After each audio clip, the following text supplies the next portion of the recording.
আওয়ামী লীগের প্রচলন একটা জিনিস, যে আমরা শহীদ মিনারে যে ফুল দিই, এটা তারা ফুল দিয়েছে এবং তারা বলতে একটা পবিত্র কাজে যাচ্ছে। বিভিন্ন সাংবাদিকরা যখন তাদেরকে প্রশ্ন করছে যে আপনারা কেন আসছেন, ফুল দিবেন কেন, তখন বলছে এটা পবিত্র কাজে আসছে। অথচ তারা কিন্তু সার্বক্ষণিক আওয়ামী লীগ সরকার থাকাকালীন বলেছে যে এটা ধর্মীয় নিষিদ্ধ, ধর্মীয়ভাবে দেওয়া যায় না।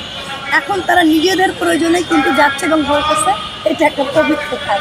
তাই বুঝতে পারতেছেন তারা একটা মুনাফেক দল এবং তারা নিজেদেরকে টিকিয়ে রাখার জন্য যে কোনো সময় যে কোনো কিছু ঘটনা ঘটাতে পারে। ঠিক আছে,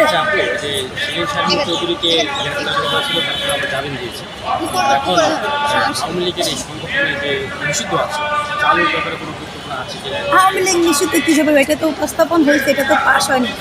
তো আওয়ামী লীগ তো ভাই বাংলাদেশের জন্ম দিয়েছে, আওয়ামী লীগ বাংলাদেশের জন্ম দিয়েছে। পূর্ব পাকিস্তান থেকে জাতির পিতা বঙ্গবন্ধু শেখ মুজিবুর রহমান আওয়ামী লীগকে জন্ম দিয়েছে। কারণ বাংলাদেশে সে কাউকে মেরে কাউকে ধোঁকা দিয়ে কিন্তু বাংলাদেশ তৈরি করে, সে স্বাধীনতা অর্জন করেছে, নিজের দেশ করেছে, নিজের বাঙালিদের ঐতিহ্য বহন করেছে এবং বাঙালিদের পাশে ছিল, সাধারণ মানুষের পাশে থেকে জীবন উৎসর্গ করেই কিন্তু জাতির পিতা বঙ্গবন্ধু শেখ মুজিবুর রহমান পূর্ব পাকিস্তান থেকে বাংলাদেশ গিয়েছে। কোনো সততা না, কাউকে হত্যা না, কাউকে কিছুই না, সাধারণ মানুষের কল্যাণের জন্যই, বাঙালিকে টিকিয়ে রাখার জন্য জাতির পিতা পূর্ব পাকিস্তান থেকে এই বাংলাদেশকে জন্ম দিয়েছে তারা। তাহলে এই আওয়ামী লীগকে আপনি কীভাবে নিষিদ্ধ করবেন?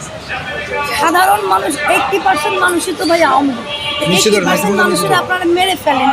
আপনারা বলেন যে কারা কারা মাসে ঘরে ঘরে যে যান, 80% আওয়ামী লীগ প্রত্যেকে গুলি করে আপনার 20 বা 10% মানুষ নিয়ে দেশ চালান। এটাই করতে চান আপনারা? কারণ সারা বাংলাদেশের মানুষ আওয়ামী লীগ, সারা বাংলাদেশের মানুষ মুক্তিযোদ্ধার সফল। অতএব আপনি এই আওয়ামী লীগ কীভাবে নিষিদ্ধ করবেন? আওয়ামী লীগকে আপনি নিষিদ্ধ করতে পারবেন না, কারণ বাংলাদেশটাই তো আওয়ামী লীগ সৃষ্টি করেছে।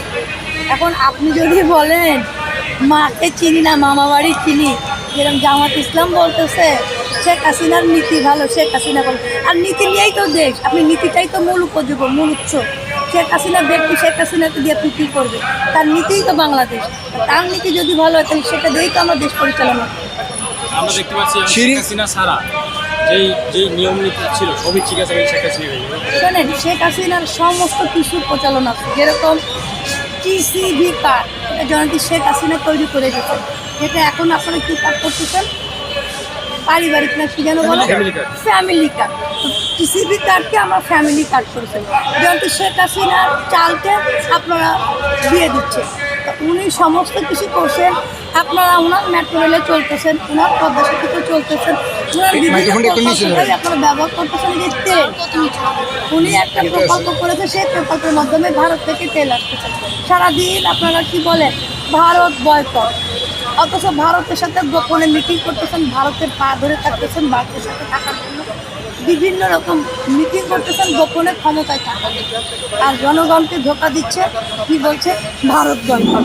এই যে সার্ভিস আলো, আমি তাকে সার্ভিসই বলবো, তার নামটা আমি যতদূর জানি জাতীয় মুনাফেক হিসাবে কিন্তু, বা আধুনিক মুনাফেক হিসাবে কিন্তু তিনি প্রতিষ্ঠিত। যেরকম ডাস্টবিন শফিক, যেরকম ডাস্টবিন শফিক হিসাবে সবাই চেনে, এটা তার নাম হয়ে গেছে। আমরা যেরকম মুস্তাক, রাজাকার, মির্জাফর বলি, ঠিক এরকমই কিন্তু এই আধুনিক মুস্তাক সবসময় বলতো আমার বঙ্গবন্ধু। সেই আধুনিক মুস্তাক বলতেছে ভারতকে আমরা বয়কট করলাম, ভারত বয়কট অমুক তমুক, অথচ তার বাবার চিকিৎসার জন্য সে ভারতে পাঠিয়েছে। কেন বাংলাদেশে ডাক্তার নাই? তুমি কেন ভারতে গিয়েছো? সারাদিন ভারতের নিন্দা করো। আসলে ভারত ছাড়া আমরা বাংলাদেশের মানুষ চলতে পারবো না। এটার একটাই কারণ হচ্ছে ভারত হচ্ছে আমাদের প্রতিবেশী রাষ্ট্র। আমাদের সে দেশ যখন জন্ম দিয়েছে জাতির পিতা, তখন কী বলবো, মাননীয় নেত্রী এবং ইন্দিরা গান্ধী, উনি কিন্তু আমাদেরকে সাহায্য করেছিলেন। ওনার সাহায্যে কিন্তু আমরা বাংলাদেশ পেয়েছিলাম। আর অনেকেই বলে যে বউ আবার ডবল করা যায়, কিন্তু বউ হারালে বউ কম পাওয়া যায়, বা প্রতিবেশী হারালে আর পাওয়া যায় না। কারণ প্রতিবেশীর সাথে আপনি যদি খারাপ সম্পর্ক করেন আপনি চলতে পারবেন না, কারণ প্রতিবেশীর সাথে আপনার আপন বন্ধু। ভারত কিন্তু আমাদের পারিবারিকভাবে বন্ধু, আমরা চাই আর না চাই সুখে দুঃখে তাদেরকেই আমাদের কাছে রাখতে হবে, কাছে পাই আমরা। আপনি অন্য জায়গা থেকে আসতে পারবেন না। যেমন আপনার যদি একটা বিপদ হয়, আপনার ভাই বোন আসতে অনেক সময় লাগে, তারা আপনার আপনজন, এটা সত্য কথা।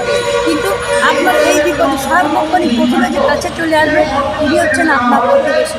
অর্থাৎ ভারত আমাদের প্রতিবেশী, ভারত ছাড়া আমরা চলতে পারবো না। অনেক আমরা দেখেছি